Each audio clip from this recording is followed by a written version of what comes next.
বন্ধুরা দেখতে পারছেন আমাদের এখানকার চা বাগান আর চা বাগানের অবস্থা, কিন্তু আমি আরো অন্য জায়গাও দেখেছি, কিন্তু চা বাগানের এরকম অবস্থা কোনো জায়গায় নেই।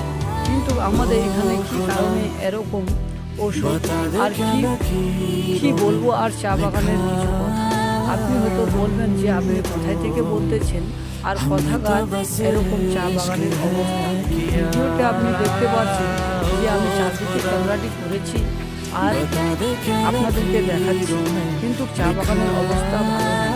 আর আপনারা হয়তো আমাদেরকে জিজ্ঞাসা করবেন যে চা বাগানের অবস্থা কোথাকার এরকম খারাপ। আমি আমার এড্রেস ইউটিউবে লেখা আছে ও আমি বলেও দিচ্ছি।